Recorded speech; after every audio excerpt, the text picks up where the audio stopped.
Oh man. This isn't just a flop, it's a full-blown meltdown. Somehow, Rachel Zegler, the same actress Disney handpicked to play the new Snow White, is watching her entire career unravel in real time. And the cost of witnessing this crash and burn? Free. Zero. Nada. Because her Broadway show just dropped to pay what you want status. Her big-budget movie hasn't even hit theaters yet, and it's already facing massive backlash. And Hollywood? They are pretending she doesn't even exist. But that's just the beginning. Behind the scenes, this isn't just about ticket sales. It's about a star completely self-destructing. We're talking emotional breakdowns, therapy overload, and yes, literal tomatoes being thrown at her on stage. And just when you think it couldn't possibly get worse, oh, trust me. Wait until you hear what insiders from the Ava production are saying. Now, before we dive into these viral stage clips, let's rewind for a second.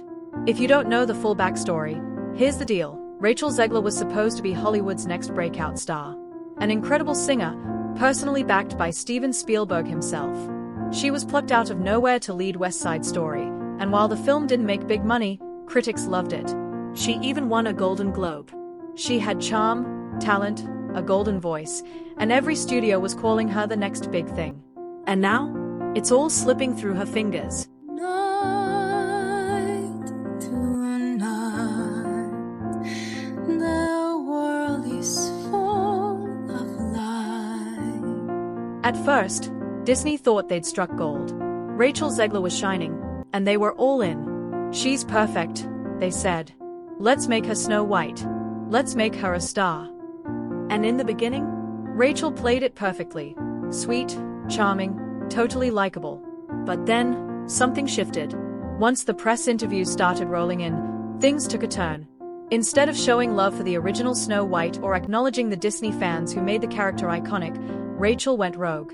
She started slamming the 1937 classic, calling the prince a stalker, insisting Snow White doesn't need a man to save her, and even calling the original story old and outdated. She's not going to be saved by the prince, and she's not going to be dreaming about true love. She's dreaming about becoming the leader she knows she can be, and the leader that her late father told her that she could be if she was fearless, fair, brave, and true. Was she trying to come off as strong and empowered? Probably. But wow, the internet was not having it. That overly woke attitude came through loud and clear, and fans were pissed. Twitter exploded. Reddit went wild. And behind the scenes, Disney XX? Total panic mode. People felt like she wasn't just critiquing a movie, they felt like she was mocking something they grew up loving. One fan even wrote, "It did not help that the lead actress said she hated the original Snow White. That is not the right way to promote a remake." And let's be real, Disney fans do not play around. Now, if the PR disaster wasn't already bad enough, Rachel made things worse during the 2024 election. She went on Instagram and posted, and I quote, "May Trump, his voters, and supporters never know peace." Like, girl, you work for Disney. You can't be out here throwing curses on half the country. And when the backlash hit, Rachel didn't walk it back, she doubled down. Disney, of course, stayed completely silent. But the damage?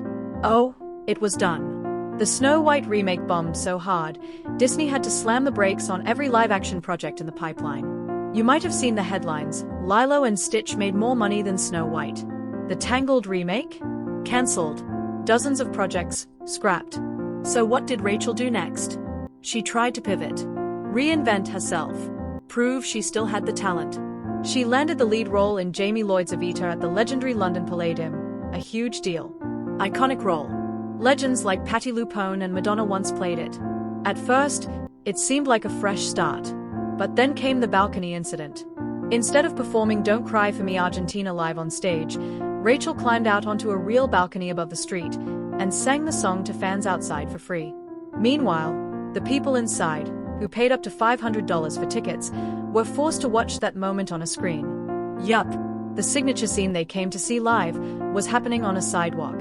And let's just say, they were not happy.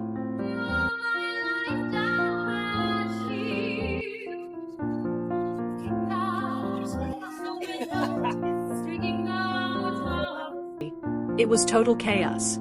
People were furious. Wait, I paid $500 and didn't get to see her perform live? What even is this? One person wrote. It felt less like a Broadway revival and more like some bizarre social experiment gone completely off the rails. Memes exploded. Reddit went into overdrive. Even professional theater critics started weighing in. And just like that, the most iconic song from Evita, Don't Cry for Me Argentina, had become a punchline. But the disaster didn't stop at bad tweets and angry threads. Once the reviews rolled in, things got worse. Audiences stopped showing up. Night after night, the theater sat half empty. Ticket prices tanked. Some nights, they were giving seats away for free. Other times, they slashed them to pay what you want. We're talking Broadway caliber performances, for pocket change. One user summed it up perfectly. So, are the paying audiences going to see the back of her head for the whole song, and the crowd on the street is going to get the better view? Seems weird. And here's the kicker. Critics actually said Rachel wasn't bad. Vocally, she delivered. Her stage presence? Solid. But the issue wasn't her talent. It was the drama. Her reputation was bigger than the spotlight. Now this is where things get really interesting. Because behind the scenes, people are saying Rachel Zegler might not just be the victim of bad press. She could be creating some of the chaos herself. Multiple reports claim she's difficult to work with. Not rude or out of control, but difficult. Some say she walks around like a seasoned Hollywood legend, even though she's only had one big hit. Others say she pushed to rewrite parts of Snow White, arguing with directors over the tone, message, and character arc. One crew member allegedly told a friend, she talks like she's too smart for the story. Like the material isn't good enough for her. OOF. Insiders say Disney quietly delayed the movie's release, hoping the backlash would fade. Others claim the studio is desperately editing around Rachel, trying to salvage what's left. And the signs? Oh, they're everywhere. Merchandise is missing. Toys aren't on shelves. Movie posters have vanished from Disney stores. And most telling of all, Disney has gone completely silent. And when Disney goes quiet, that's not calm. That's a cover-up. That's the sound of a movie about to be buried. Snow White wasn't supposed to be a controversy. It was supposed to print money. But instead, theaters are empty. Kids don't care. And the only thing going viral is how fast this film is falling apart.